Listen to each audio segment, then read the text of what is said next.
والسلام على سيد الأنبياء والمرسلين وعلى آله وأصحابه أجمعين وعلى كل من تبعهم بإحسان إلى يوم الدين.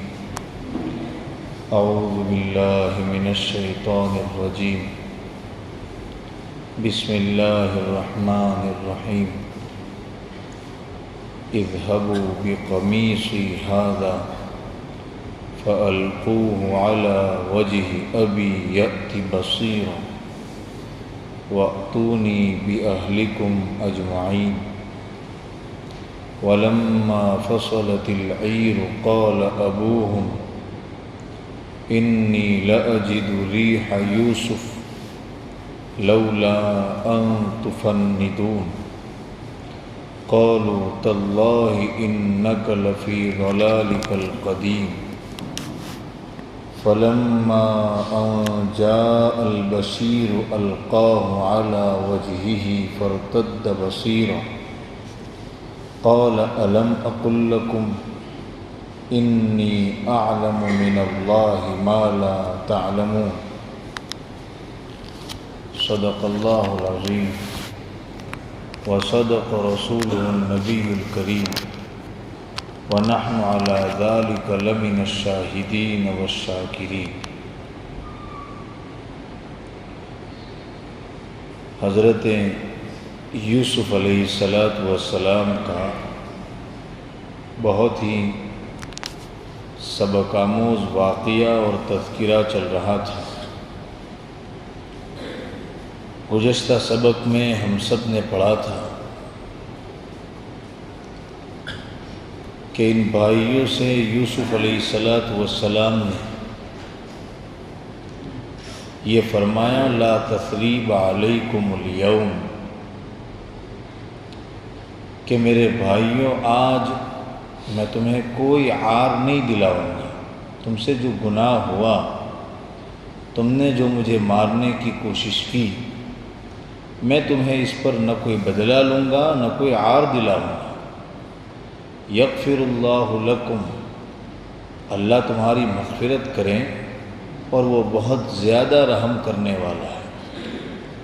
اس کے بعد حضرت یوسف علیہ السلام نے اپنے بھائیوں سے یہ بات فرمائی تھی کہ اذهبوا بقمیصی ھذا کہ میرا یہ کرتا لے جاؤ، فألقوه علی وجہ ابی اور میرے ابا حضرت یعقوب کے چہرے پر ڈال دینا، یأتی بصیرا میرے ابا کے آنکھوں کی روشنی واپس آ جائے گی. یأتی بصیر بتایا گیا تھا کہ یہ یوسف علیہ السلام اور تمام انبیاء کرام علیہم السلام کے ساتھ خاص اور کچھ ولیوں کو بھی اللہ یہ چیزیں عطا کرتا ہے کہ ان کی چیزوں میں اللہ تاثیر ڈال دیتا ہے اور اس کی نتیجے میں غیر معمولی چیزیں وجود میں آتی ہیں جو عام طور سے ہمیں نظر نہیں آتی. وَأْتُونِي بِأَهْلِكُمْ أَجْمَعِينَ ایک بات تو یوسف علیہ السلام نے یہ فرمائی کہ میرا کرتا لے جاؤ اور میرے ابا کے چہرے پر ڈال دینا. دوسری بات حضرت یوسف علیہ السلام نے یہ ارشاد فرمائی کہ وَأْتُونِي بِأَهْلِكُمْ أَجْمَعِينَ کہ دیکھو اپنے تمام خاندان والوں کو یہاں میرے پاس لے آؤ. چونکہ یوسف علیہ السلام کو اللہ تعالیٰ نے ایک موقع دیا، مصر کے وہ ایک اعتبار سے بادشاہی بن گئے، اور جب بھائیوں نے اپنا یہ حال سنایا بھوک مری کا اور طرح طرح کا، تو ان بھائیوں کا حال حضرت یوسف سے سنا نہ گیا. حالانکہ یہ وہی بھائی تھے جنہوں نے حضرت یوسف علیہ السلام کو جان سے مارنے کی کوشش کی تھی، سوتیلے بھائی تھے. لیکن پھر بھی یوسف علیہ السلام کو ایک عجیب دکھ ہوا. مومن کو اپنے دشمن کا بھی کبھی برا نہیں چاہنا چاہیے. مومن ہمیشہ دوسروں کا بھلا چاہنے والا ہوتا ہے. اور یاد رکھو اگر ہم دوسروں کا بھلا نہیں چاہتے تو ہم مومن نہیں ہیں. حدیث شریف میں، مسلم شریف کی روایت میں رسول اللہ صلی اللہ علیہ وسلم نے ایک روایت فرمائی الدین النصیحہ، دین تو سراسر خیر خواہی کا نام ہے، دین تو سراسر بھلا چاہنے کا نام ہے۔ عجیب روایت، الدین النصیحہ۔ علماء جانتے ہیں کہ جب مبتدا اور خبر دونوں معرفہ ہوں تو تاکید کا معنی پیدا ہوتا ہے، یعنی دین نام ہی بھلا چاہنے کا ہے، الدین النصیحہ۔ صحابہ نے پوچھا من، کس کی بھلائی یا رسول اللہ؟ تو اللہ کے نبی علیہ السلام نے جواب میں فرمایا للہ، اللہ کا بھلا چاہو، یعنی اللہ پر ایمان لاؤ، ولی رسول، اس کے رسول کا بھلا، یعنی اس پر ایمان لاؤ۔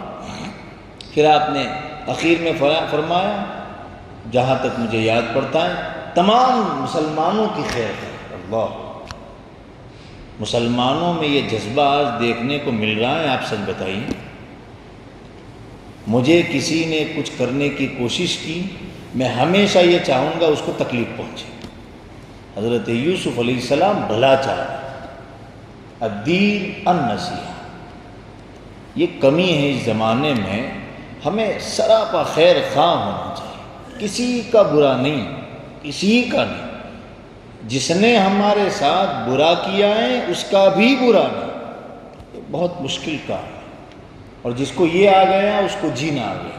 الدین النصیحہ۔ جھگڑے کتنے ہیں، ہزاروں ہزار جھگڑے ہیں اس زمانے میں، کیوں؟ خیر خواہی نہیں، دین رہ گیا کچھ ظاہری اعمال میں۔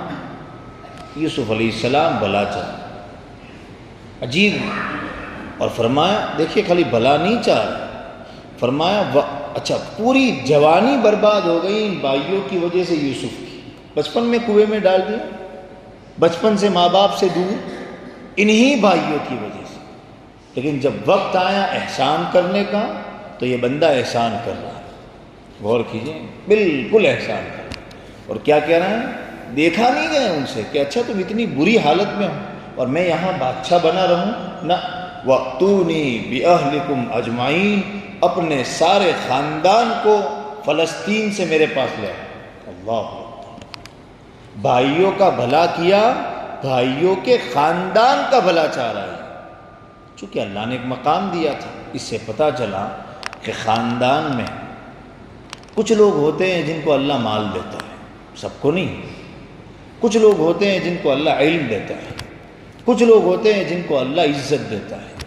ان مال والوں کو یہ چاہیے کہ وہ مال سے اکیلے اکیلے فائدہ نہ اٹھائیں، وہ اپنے خاندان کو اس میں شریک کریں، وہ اپنے محلے کو اس میں شریک کریں، وہ اپنے گاؤں کو اس میں شریک کریں، وہ اپنی برادری کو اس میں شریک کریں۔ یہ مطلب ہے وَأْتُونِي بِأَهْلِكُمْ أَجْمَعِينَ، اپنے سارے گھر والوں کو، تمہاری بیویوں، بچوں، تم خود سب آ جاؤ فلسطین سے مصر۔ اب اللہ نے مجھے یہاں ایک مقام دیا ہے، نہیں رہنا وہاں، اب یہ بھوک مری کے زمانے گئے، آؤ یہاں۔ غور کیجئے، کچھ لوگ ہوتے ہیں جن کو بہت اونچا مقام اللہ دیتا ہے، مال کے اعتبار سے، عزت کے اعتبار سے، اور ہر اعتبار سے۔ ان کو چاہیے وہ اپنے خاندان پر نظر رکھیں۔ اگر وہ اکیلے اکیلے عیاشیاں اور جلسے کر رہے ہیں اور اس کے خاندان میں ہزاروں لوگ غریب ہیں تو یہ آدمی اچھا انسان نہیں ہے، مالدار ہو گھر کا، اچھا انسان نہیں ہے۔ اسلام نے ہمیں بزرگوں یہی مزاج دیا تھا، شریک کرنا۔ مجھے اللہ نے مال دیا ہے، میں مال میں شریک کروں۔ اس زمانے میں اللہ بچائے دوسرے انسانوں کی طرح مسلمانوں میں بھی یہ بیماری آ گئی، اکیلے اکیلے جینا۔ یہ بیماری ہے، یہ گناہ ہے، یہ گناہ ہے، گناہ۔ فرق ہی نہیں پڑتا ہمیں کوئی کس پوزیشن میں ہے، کوئی کس حال میں ہے، میرا رشتہ دار کس حال میں ہے، ہمیں فرق نہیں پڑتا۔ میں مالدار ہوں اور میرا رشتہ دار مارے مارے پھر رہا ہے لوگوں کے در پر، حالانکہ مجھے اللہ نے حیثیت دی ہے۔ وہ میرے پاس اس لیے نہیں آتا کہ اس کو میرا مزاج پتہ ہے کہ یہ مالدار تو ہیں لیکن دلدار نہیں، تو پھر وہ کسی اور جگہ پر جاتا ہے۔ ہم مسلمان اکیلے جینے کے لیے نہیں آئے، ہمیں تو رسول اللہ صلی اللہ علیہ وسلم نے پیٹ پر پتھر باندھ کر دوسروں کو کھلانے کی تاکید کی ہے۔ خود بھوکا رہ کر دوسروں کو کھلانے کی شکشا دی ہے۔ اور آج میں یہ چاہتا ہوں مجھے ملے، کسی اور کو نہ ملے۔ ایک اتنے فٹ زمین کے بارے میں تلواریں چل جاتی ہیں۔ غور کیجیے آپ، ہم کہاں تھے اور کہاں گرے ہیں ہم۔ فلاں پارٹی کو برا کہنے سے کام نہیں چلے گا اور حالات بھی نہیں بدلیں گے، یہ لکھ لیجئے آپ۔ جب تک ہم مسلمانوں میں دوسروں کی خیر خواہی اور اپنے رشتہ داروں کی خیر خواہی نہیں آئے گی، ہم دیندار نہیں ہیں، چاہے ہم تہجد پڑھتے ہوں، چاہے ہم چلہ لگاتے ہوں، ہم پڑھاتے ہوں، وقت کے بڑے بزرگ سے ہمارے تعلقات ہوں، ہم دیندار نہیں ہیں۔ قرآن نہیں مانتا، ہمیں دیندار نہیں مانتا۔ ہر وقت ہمیں دیکھنا چاہیے بزرگوں، ہم دوسروں کے لیے کتنا جی رہے ہیں، یہ ہمیں دیکھنا چاہیے۔ اکیلا پیٹ تو کتا بھی بھرتا ہے، بچے تو وہ بھی پیدا کرتا ہے نا، کھاتا تو وہ بھی اپنی فیملی کا تو وہ بھی کرتا ہے نا۔ دوسروں کا کتنا درد ہے، درد دل کے واسطے پیدا کیا انسان، ورنہ طاعت کے لیے کچھ کم نہ تھے کروبیہ، عبادت کے لیے تو فرشتے تھے۔ اسی لیے مفکر اسلام حضرت مولانا علی میاں نے انسان کی تعریف یہ کی کہ جو خود بھوکا رہ کر اوروں کو کھلائے، یہ ہے انسان۔ ہے اس زمانے میں کہیں نہیں، ہم کو تو کہیں نظر نہیں آتا۔ جو پیٹ پر پتھر باندھ کر اوروں کی فکر کرے، صحابہ ایسے تھے۔ یہ یوسف علیہ السلام کہہ رہے ہیں فَأْتُونِي بِأَهْلِكُمْ، سارے خاندان کو میرے پاس لے آؤ۔ ہمیں خیال رکھنا چاہیے، اگر اللہ نے ہمیں 2 پیسے دیے ہیں تو ہمیں، اور اگر 2 پیسے نہیں دیے تو ہم کیا کام آ سکتے ہیں اوروں کے۔ راستے میں پڑا ہوا لکڑا کیوں اٹھائے، یہ تعبیر غلط ہے۔ سب ایسا کریں گے تو خدمت کون کرے گا سماج کی؟ بالکل غلط ہے۔ اوروں کے کام آنا یہ ہمیں رسول اللہ صلی اللہ علیہ وسلم نے سکھایا ہے۔ خادم بننا، خدمت گزار بننا، کوئی سامان اٹھا کر جا رہا ہے، اس کو بہت زیادہ لاؤ میں اٹھا دیتا ہوں آپ کا سامان، یہ مزاج یہ انسان کو بہت اونچا بناتا ہے۔ بزرگیت ٹھیک نہیں ہے۔ بزرگیت کا مطلب وہی، ہم کچھ نمازیں پڑھ کر اپنے آپ کو 7ویں آسمان پر سمجھیں اور دوسروں کو 7 زمین کے نیچے سمجھیں، ہم مسلمان کچھ ایسے بن گئے۔ ہمیشہ انسان کی خدمت، خادم بن جائیے۔ وَأْتُونِي بِأَهْلِكُمْ أَجْمَعِينَ، یہ بہت اہم صفت ہے جو ہمیں اپنانے کی ضرورت ہے۔ اس لیے کہ ہمارے اندر، آپ کے باب میں تو میں نہیں کہہ سکتا، میرے اندر یہ بیماری کوٹ کر آئی ہے کہ میں، میری فیملی اور میرا گھر، بس پڑوس میں کیا ہو رہا ہے۔ اسی لیے اللہ کے نبی علیہ السلام نے فرمایا جو پیٹ بھر کر سوئے اور اس کا پڑوسی بھوکا ہو وہ مسلمان نہیں ہے۔ اللہ، مسلمان نہیں ہے۔ چھوڑیے آپ وہ لمبا کرتا پائجامہ داڑھی سب اس کی جگہ، فرما رہے ہیں رسول اللہ صلی اللہ علیہ وسلم وہ مسلمان نہیں ہے۔ اس سے بڑھ کر فتویٰ کیا ہوگا؟ صاف کوئی، وہ تو تشریح ہمارے علماء نے کی کہ وہ پورا مسلمان نہیں ہے، ہمارے اکابر نے، محدثین نے یہ تشریح کی، حدیث میں تو صاف وہ مومن نہیں ہے۔ ہمیں دوسروں کے لیے یہ زمانہ اکیلے جینے کی طرف جا رہا ہے۔ بالکل یہ احساس میرے دل پر تو بہت آ رہا ہے کہ ہم مسلمانوں میں وہ خیرخواہی نہ رہی جو ہمارے بوڑھوں کے زمانے میں تھی۔ ہمارے بوڑھے جیسے تھے ایک دوسرے کو کام آتے تھے، اس زمانے میں وہ رواج ختم ہو رہا ہے۔ مدرسے آ رہے ہیں، میں اکثر ایک بات کہتا ہوں کہ دین کی محنتیں بڑھ رہی ہیں، دین ختم ہو رہا ہے۔ اس کا مطلب شکل آ رہی ہے، اوریجنل دین نہیں آ رہا۔ اوریجنل دین تھا ایک دوسرے کے کام آنا۔ بوڑھوں کے زمانے میں ہم نے تو سنا کہ کھیت میں کسی ایک کو کوئی کام ہوتا تھا اور آدھا گاؤں اس کے کھیت میں پہنچ جاتا تھا۔ بتائیے آپ، اور آج کیا حال ہے؟ آپ مرنے پڑے ہوں تو بھی اس زمانے کے انسان نہیں آئیں گے وہ آپ کا ویڈیو شوٹ کریں گے۔ وَأْتُونِي بھی، اس میں اس آیت کے ضمن میں یہ سمجھانا چاہ رہا ہوں کہ تم لے یوسف علیہ السلام ان بھائیوں کی فیملی کو بلا رہے ہیں جن بھائیوں نے ان کو مارنے کی کوشش کی تھی، اس کا بھی بھلا چاہتے، لے آؤ خاندان کو، مجھے اللہ نے دیا ہے، لے آؤ سب کو لے آؤ۔ اللہ وَأْتُونِي بِأَهْلِكُمْ أَجْمَعِينَ، یہ مزاج بزرگوں ہمیں پیدا کرنے کی ضرورت ہے۔ اس کے بعد جب یہ یوسف علیہ السلام نے ان بھائیوں کو یہ بات کہی تو وہ لوگ مصر سے چلے۔ وَلَمَّا فَصَلَتِ الْعِيرُ، اب جب یہ قافلہ یہاں سے چلا تو یعقوب علیہ السلام نے کہا یہاں انی لاجد ریح یوسف، مجھے یوسف کی خوشبو آ رہی ہے، یہی دل کو دل سے راہ ہوتی، قافلہ یہاں سے چلا ہے اور یعقوب علیہ السلام کو خوشبو یہاں آ رہی، مجھے یوسف کی مہک آ رہی ہے۔ اور پھر لولا ان تفندون، اگر تم مجھے بہکی بہکی باتیں کرنے والا نہ سمجھو تو، ورنہ ہم جیسا جو ان چیزوں سے دور ہوگا وہ تو یہ کہے گا پتہ نہیں دیکھو ان کو یوسف کو گئے ہوئے کتنے سال ہو گئے اور ان کو یوسف کی خوشبو آ رہی، اور ایسا ہوا۔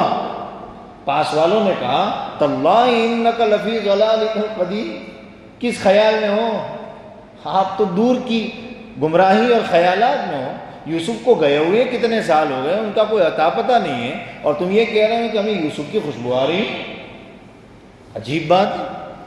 لیکن فلما جاء البشیر، جب خوشخبری دینے والا آیا اور جیسا اس نے حضرت یوسف علیہ السلام نے کہا تھا، القاہ علی وجہ، اس نے یوسف علیہ السلام کا کرتا اپنے ابا کے چہرے پر ڈالا، ان کے ابا کے چہرے پر، فرتد بصیر، بالکل ایسا ہوا یعقوب علیہ السلام کی آنکھوں کی بینائی واپس آ گئی، فرتد بصیر، اللہ اکبر۔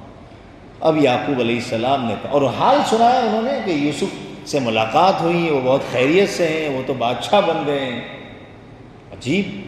اور روایات میں آتا ہے، قرآن میں تو اس کی صراحت نہیں ہے، کہ یعقوب علیہ السلام نے سب سے پہلا سوال یہ کیا کہ یوسف کے دین کا کیا حال ہے۔ اتنے سالوں بعد یہ باپ پوچھ رہا ہے، ساری چیزیں اپنی جگہ برابر ہیں، یہ بتاؤ یوسف کا دین کون سا ہے؟ تو بتانے والوں نے بتایا کہ یوسف دین اسلام پر ہے، نبی ہے۔ تو پھر یعقوب علیہ السلام نے کہا اب اللہ نے اپنی نعمت کو پورا کیا۔ پتہ چلا ایک باپ کو اپنی اولاد کے بارے میں سب سے بڑی فکر یہ نہیں ہونی چاہیے کہ وہ کیا کمائے گا، یعنی صرف یہ نہیں ہونی چاہیے صرف، بلکہ یہ ہونی چاہیے کہ میرے مرنے کے بعد یہ مسلمان رہے گا یا کافر بن جائے گا۔ حالات ایسے ہیں، ہمارا بیٹا اگر کرتا پہن رہا ہے تو یہ مت سمجھیے کہ وہ ایمان والا ہے، وہ اپنا ایمان کتنے میں بیچ سکتا ہے ہم نہیں کہہ سکتے۔ ایک کرسی کے بدلے میں لوگ ایمان بیچتے ہیں، معمولی ٹکٹ کے بدلے میں لوگ ایمان بیچتے ہیں۔ ہمارے سارے اکابرین کو فکر اس کی تھی کہ ہماری اولادیں مسلمان رہے گی کہ نہیں، اور ہمارا معاملہ بدل گیا، اولادیں مسلمان رہے گی کہ نہیں یہ دوسرے نمبر پر آ گیا، اولادیں بھوکے تو نہیں مرے گی یہ پہلے نمبر پر آ گیا، جو بالکل غلط ترتیب ہے، بالکل غلط ترتیب۔ اور کوئی فکر نہیں کر رہا اپنی اولادوں کی۔ میں تو پڑھاتا ہوں، 60-70 طلباء کو میں پڑھاتا ہوں، تو میرے پاس تو رپورٹ ہے کہ ان کے ماں باپ کا کیا حال ہے ان اولادوں کی تربیت کے بعد۔ ابھی ایک بوڑھی دادی کا فون آیا مجھ کو، حیران ہوں گے آپ، بوڑھی دادی، میرے آنکھ میں آنسو آ گئے ان کی بات سن کر، شکایت کر رہی ہیں اپنے لڑکے کے بارے میں جو میں اس گنہگار کے پاس پڑھتا ہے۔ وہ کہہ رہے مولانا اس کو سمجھاؤ، یہ پتہ نہیں 24 گھنٹے اس کا کیا حال ہوگا۔ اور میں بتاؤں آپ کو آخر میں انہوں نے جملہ کیا استعمال کیا جس کی بنا پر بے اختیار میرے آنکھ سے آنسو آ گئے۔ انہوں نے کہا مولانا اس کو کہنا مت کہ تمہاری دادی نے اس کے شکایت کی تھی، ورنہ وہ گھر آ کر مجھے مارے گا۔ کیجیے آپ، یہ حال ہے گھروں کے، کرتا پیجامہ داڑھی ٹوپی اور گھر آنے کا یہ حال ہے۔ معمولی جملہ یہ مارے گا، یعنی ایک پوتا، دادی ڈر رہی ہے لڑکے کے لڑکے سے۔ غور کیجیے آپ، سفید دودھ مت سمجھیے، میں تو اس بھرم میں نہیں ہوں، وہ جماعتیں بیچاری ان کی خوش قسمتی کہ وہ ہمارے علاقے میں آ کر یہ کہتی ہیں کہ یہ آپ کا ماحول بہت دیندار ہے، اور اللہ کرے ہیں، لیکن یہ اندر کا کھوکھلاپن ہے ہمارا. میں نے اس کو بلایا دوسرے دن، میں نے رو کر اس سے کہا، میں نے کہا بیٹا تیرا حال. اس کا موبائل چیک کیا، وہ ویڈیوز بنا رہا ہے، کس کے آپ کو معلوم نہیں، وہ پب جی کے ویڈیو کریٹ کر رہا ہے، خالی دیکھ نہیں رہا، وہ خود یوٹیوب چینل چلا رہا ہے جس پر گیم کے ویڈیو ڈال رہا ہے. یہ حال ہے. پھر 24 گھنٹے اگر وہ پاگل نہ ہو جائے تو کیا؟ میں سب سمجھ گیا، میں نے کہا یہ اسی کی نوز. میں نے اس کو کہا، اس کی چینل میں نے اس کی اجازت سے ڈیلیٹ کی، اس کو مسجد میں بھیجا. میں نے کہا بھائی تو اپنے دادی دادا کی خدمت کر، معافی مانگ، اور اللہ کے واسطے یہ راستہ چھوڑ دیں.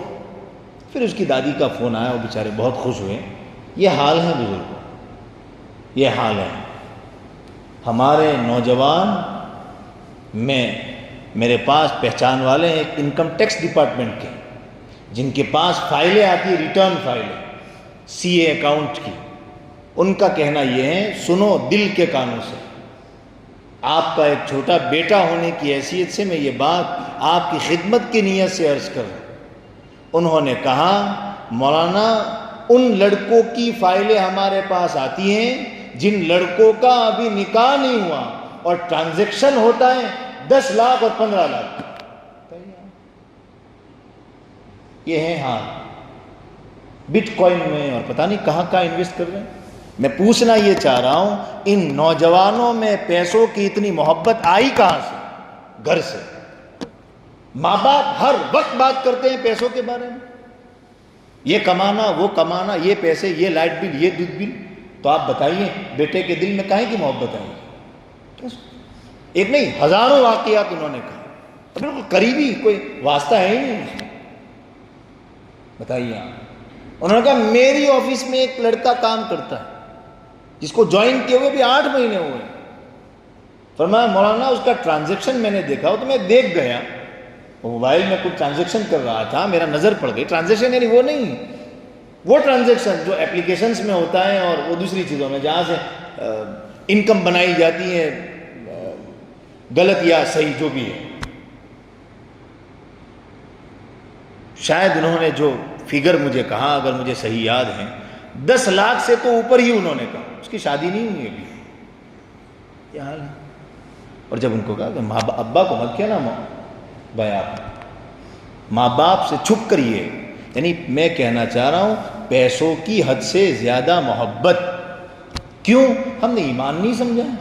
ہم نے یہ سمجھا ہے بیٹا پیسہ کمانا ہے، ایمان ٹھیک ہے، ٹھیک ہے، کرتا پہن لو کافی ہے. کرتا ایمان نہیں بچائے گا. کان کھول کر سن لینا، کرتا اترتے دیر نہیں لگتی، 5 منٹ. دل مومن نہیں ہے تو کرتا یوں اتر جائے. جالر نہیں بچائیں گے ایمان کو، یہ سن لیجئے آپ. ہاں بالکل وہ اچھا لباس ہے، سادگی والا لباس، لیکن صرف جالر پہنا کر یہ سمجھنا کہ میں نے اپنی بیٹی کی تربیت کر دی، یہ غلط تصور ہے. میری بیٹی شوق سے پردہ کرتی ہے کہ نہیں، یہ دیکھنے کی چیز ہے، یہ دیکھنے کی چیز. میرا بیٹا شوق سے نماز پڑھتا ہے کہ نہیں، یہ دیکھنے کی چیز ہے. میرے بیٹے میں محبت کس کی آ رہی ہے؟ پیسوں کی یا ایمان کی؟ پیسے کو مقصد سمجھ رہا ہے یا ضرورت سمجھ رہا ہے؟ یہ ہے. نوجوانوں کی ہم باتیں سنتے ہیں، اللہ اکبر، صاف لگتا ہے کہ پتہ نہیں، میں اور آپ تو یہاں قرآن کا مذاکرہ کر رہے ہیں، آج سے کچھ سالوں بعد جب یہ نوجوان آئیں گے تو کیا حال ہوگا؟ بالکل غلط ڈائریکشن پر جا رہی ہیں ہماری نوجوان نسل. میں اس کے ضمن کہہ رہا ہوں. اور اکثر غلطی ماں باپ سے یہ ہوتی ہے، میں مذاکرے کے طور پر یہ بات کہتا ہوں، غلط ہوں اللہ معاف کریں، کہ ماں باپ بس بیٹا 5 نمازیں پڑھ لیتا ہے تو ماں باپ یہ سمجھتے ہیں ہمارے بیٹے کی تربیت ہوگی. تو غلط ہے بھائی. تربیت اس کا نام نہیں ہے. صرف بہت اچھی بات ہے کہ ہمارا بیٹا یا ہمارا بھائی 5 وقت کی نمازیں پڑھ رہا ہے، بہت اچھی بات ہے کہ وہ کرتا پاجامہ پہن رہا ہے. کیا ہمیں یقین ہے کہ فلسطین کی طرح بموں کے نیچے بھی ہمارا بیٹا مسلمان رہے گا؟ یہ ہے سوال بہت بڑا، بہت بڑا. کیا ہمیں یقین ہے کہ ہماری لاشیں دیکھ کر بھی ہماری مستورات مومن رہے گی؟ میں تو نہیں کہتا. میں اپنے گھر والوں کے باب میں مطمئن نہیں. جب یعقوب مطمئن نہیں ہے یوسف کے بارے میں تو ہم کیسے مطمئن ہو سکتے اپنی اولادوں کے بارے میں؟ بالکل الٹی پٹری. میں بہت پڑتا ہوں اس بات سے. یہ دل کے داغ آپ کے سامنے رکھا. حالات بہت خراب ہیں، بہت نازک ہیں، ہماری اولادیں نشانوں پر ہیں.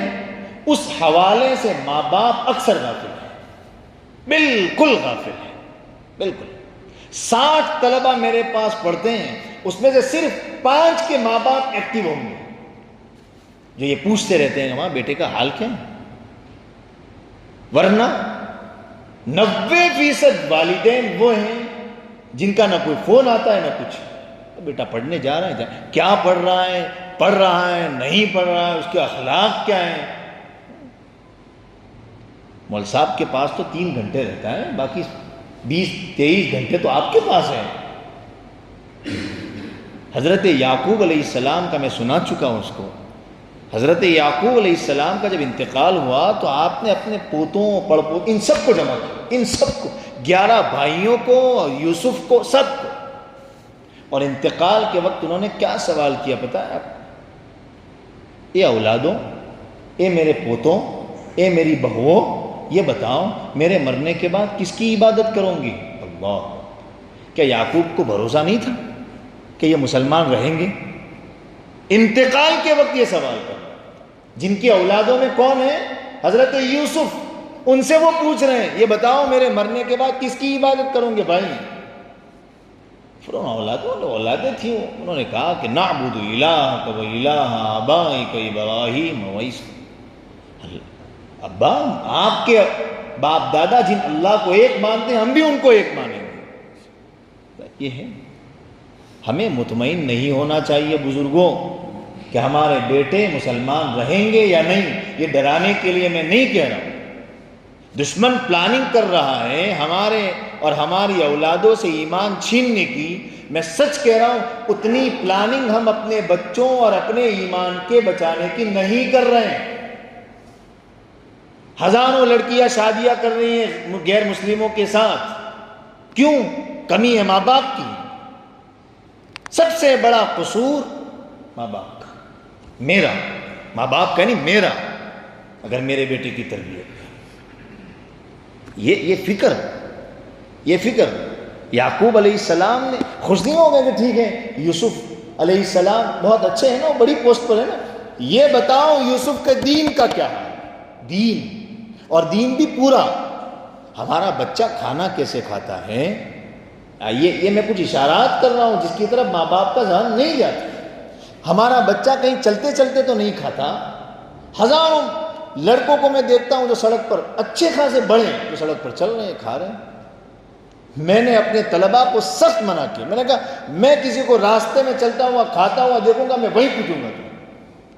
یہ کون سی بات ہے آپ بڑا پیکٹ لے کر آپ راستے میں ہزاروں لوگوں کے بیچ میں چلتے چلتے کھا رہے ہیں، اور وہ بھی بڑے طلباء. ہمیں ایک بچے کے ایک ایک بات پر نظر رکھنی چاہیے. ہمارا بیٹا جب بڑوں سے بات کرتا ہے تو کیسے کرتا ہے؟ کہیں اس کی آواز میں اکڑ تو نہیں؟ یہ دیکھنے کی چیز ہے. میں انشاءاللہ کبھی اور موقع ملا تو میں بتاؤں گا قرآن کے ضمن میں ان اصولوں کو. ہمارا بیٹا کھا کر کچھ چیزیں کھا کر وہ کاغذ کا ٹکڑا گھر میں تو نہیں ڈال دیتا. وہ کھڑا ہو کر ڈسٹ بین میں ڈالتا ہے؟ یہ تربیت کا مطلب ہے. ہمارا بیٹا اپنی بڑی بہن سے کیسے بات کرتا ہے، راستے میں کیسے چلتا ہے، اس کی چال کیسی ہے، اس کی چال میں اکڑ تو نہیں، اس کے بات کرنے کا انداز کیسا ہے، اس کے تھوکنے کا انداز کیسا ہے. وہ مہمان جب گھر پر آتے ہیں تو وہ کیسے ویلکم کرتا ہے، وہ مہمان کو کیسے رخصت کرتا ہے. یہ ساری چیزیں آتی ہے تربیت. یہی پوچھا یعقوب علیہ السلام، بتاؤ یوسف کے دین کا کیا ہے. اور جب بچوں نے بتایا کہ ابا یوسف تو مسلمان ہیں، نبی ہیں، تو یعقوب علیہ السلام تب خوش ہوئے اور فرمایا اب اللہ نے اپنی نعمت کو پورا کر دیا. توحید شرک کروایا جا رہا ہے اسکولوں میں، ہماری بہنوں سے سب جگہ ٹارگٹ میں ہے. انعام لانچ کیے جاتے ہیں، آپ لڑکیوں کو پھنساؤ آپ کو اتنا انعام ملے گا. وہ فل حرکت میں ہے. اگر سو رہے تو مسلمان، میری معلومات کے مطابق یہ غفلت کا زمانہ نہیں ہے بزرگوں. کب کون آ کر، اسی لیے تو رسول اللہ صلی اللہ علیہ وسلم نے فرمایا تھا آدمی صبح مسلمان ہوگا شام کو کافر ہو جائے گا. یہ زمانہ آ گیا، اب آ گیا. شام کو مومن، صبح کافر. اور کافر بننے کے لیے ٹیکا ضروری نہیں ہے، ہو سکتا ہے کرتا پہنا ہو اندر سے کافر ہو. شک سوالات میں نے کہا تھا آپ کو، نوساری کے واقعات میں نے کہا آپ کو. بڑے بڑے علماء کی اولادیں ہٹ رہی ہیں دین سے، یہ حال ہے.